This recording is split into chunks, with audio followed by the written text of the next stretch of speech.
السلام علیکم ورحمۃ اللہ وبرکاتہ۔ بزرگان محترم، عزیز دوستوں اور میرے معزز ویورز، عورت اگر دیندار بن جائے تو نسلیں دیندار بن جاتی ہیں۔ اس لیے کہ ہمارے بڑے کہتے ہیں نا کہ ماں کی گود بچے کا پہلا مکتب ہوتا ہے، پہلا مدرسہ ہوتا ہے۔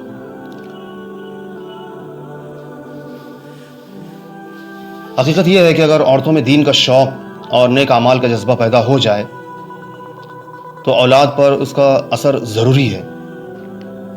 اس کے برخلاف ہمارے زمانے میں اولاد کو شروع ہی سے ایسے ماحول میں رکھا جاتا ہے جس میں اس پر دین کے خلاف اثر پڑے، یا کم از کم یہ کہ دین کی طرف سے بے توجہی پیدا ہو جائے۔ جب ایسے ماحول میں ابتدائی زندگی گزرے گی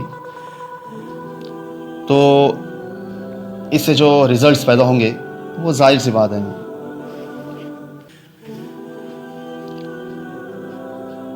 خاتون جنت،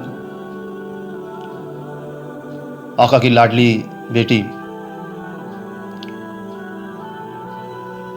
حسنین کریمین کی والدہ محترمہ سیدہ فاطمہ الزہرا رضی اللہ عنہا کا میں آپ کو واقعہ سناتا ہوں۔ حضرت علی کرم اللہ وجہ نے اپنے ایک شاگرد سے فرمایا کہ میں تمہیں اپنا اور فاطمہ کا جو آقا کی سب سے زیادہ لاڈلی بیٹی تھیں قصہ سناؤں؟ شاگرد نے کہا ضرور سنائیے۔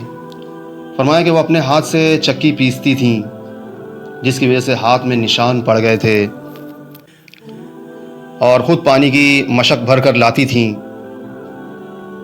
جس کی وجہ سے سینے پر مشق کی رسی کے نشان پڑ گئے تھے، اور گھر کی جھاڑو وغیرہ بھی خود ہی دیتی تھیں جس کی وجہ سے تمام کپڑے میلے کچیلے رہتے تھے۔ ایک مرتبہ ہمارے آقا جناب محمد رسول اللہ صلی اللہ علیہ وسلم کے پاس کچھ غلام باندیاں آئیں۔ میں نے فاطمہ سے کہا کہ تم بھی جا کر آقا سے ایک خدمتگار مانگ لو تاکہ تم کو کچھ راحت ملے۔ وہ حضور کی خدمت میں حاضر ہوئیں۔ وہاں مجمع اتنا تھا اور شرم مزاج میں بہت زیادہ تھی وہ، اس لیے شرم کی وجہ سے سب کے سامنے باپ سے بھی مانگتے ہوئے شرم آئی، واپس آ گئی۔ دوسرے دن آقا خود تشریف لائے، ارشاد فرمایا کہ فاطمہ کل تم کس کام کے لیے گئی تھیں؟ وہ شرم کی وجہ سے چپ ہو گئیں۔ میں نے عرض کیا کہ یا رسول اللہ، ان کی یہ حالت ہے کہ چکی کی وجہ سے ہاتھوں میں گٹے پڑ گئے اور مشق کی وجہ سے سینے پر رسی کے نشان ہو گئے، ہر وقت کے کاروبار کی ایسے کپڑے میلے رہتے ہیں۔ میں نے ان سے کل کہا تھا کہ آقا کے پاس خادم آئے ہوئے ہیں، ایک یہ بھی مانگ لیں، اس لیے گئی تھی آپ کے پاس۔ بعض روایت میں آتا ہے کہ حضرت فاطمہ نے عرض کیا کہ یا رسول اللہ، میرے اور علی کے پاس ایک ہی بسترا ہے اور وہ بھی مینڈے کی ایک کھال ہے، رات کو اس کو بچھا کر سو جاتے ہیں، صبح کو اسی پر گھاس دانہ ڈال کر اونٹ کو کھلاتے ہیں۔ آقا نے ارشاد فرمایا کہ بیٹی، میری بچی صبر کر، میری بچی صبر کر۔ حضرت موسیٰ علیہ السلام اور ان کی بیوی کے پاس 10 سال تک ایک ہی بچھونا بسترا تھا، وہ بھی حضرت موسیٰ علیہ السلام کا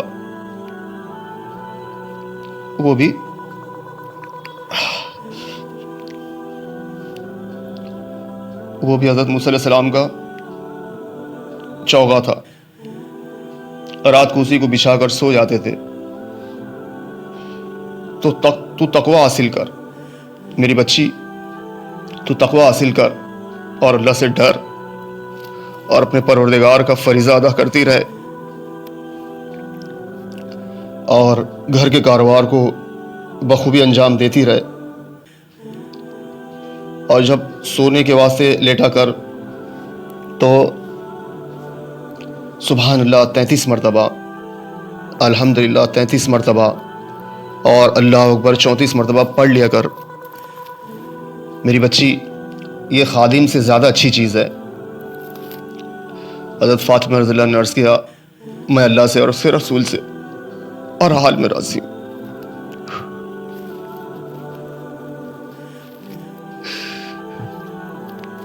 میں اللہ سے اور اس کے رسول سے ہر حال میں راضی ہوں.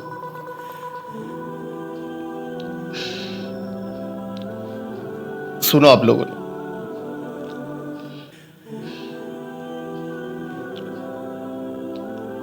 یعنی جو اللہ کے اس سے رسول کی رضا میرے بارے میں ہو. کیا فرمایا تھا فاطمہ نے؟ یعنی جو اللہ کے اور اس کے رسول کی رضا میرے بارے میں ہو مجھے بخوشی منظور ہے. جو اللہ کی اور اس کے رسول کی رضا میرے بارے میں ہو مجھے بخوشی منظور ہے. یہ تھی زندگی اس دو جہاں کے بادشاہ کی بچی کی. آج ہم لوگوں میں سے کسی کے پاس 2 پیسے ہو جائیں تو اس کے گھر والے گھر کا کام کاج تو دور کی بات ہے، اپنا کام کاج بھی نہیں کرتے، بند کر دیتے ہیں. بیت الخلا میں واش روم میں لوٹا بھی نوکرانی لے کر آئیں گی. اس واقعے میں جو اوپر میں نے جو آپ کو ذکر کیا صرف سونے کے وقت کا ذکر ہے. دوسری حدیثوں میں ہر نماز کے بعد 33 مرتبہ یہ تینوں کلمے اور 1 مرتبہ لا الہ الا اللہ وحدہ لا شریک لہ لہ الملک ولہ الحمد وہو علی کل شیء قدیر بھی آیا ہے. اللہ پاک ماں بہنوں کو مستورات کو سیدہ فاطمہ رضی اللہ عنہ کا اسوہ سامنے رکھ کر زندگی گزارنے کی توفیق عطا فرمائے. آمین یا رب العالمین.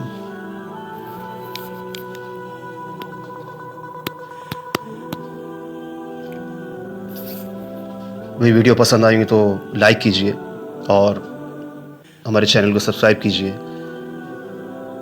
اور صدقہ جاریہ کی نیت سے شیئر بھی کیجئے اپنے دوستوں میں تاکہ دین کو فروغ حاصل ہو، ایک دینی ماحول پیدا ہو، نورانی ماحول بنے اور اللہ ہم سے راضی ہو جائے. جزاکم اللہ خیر.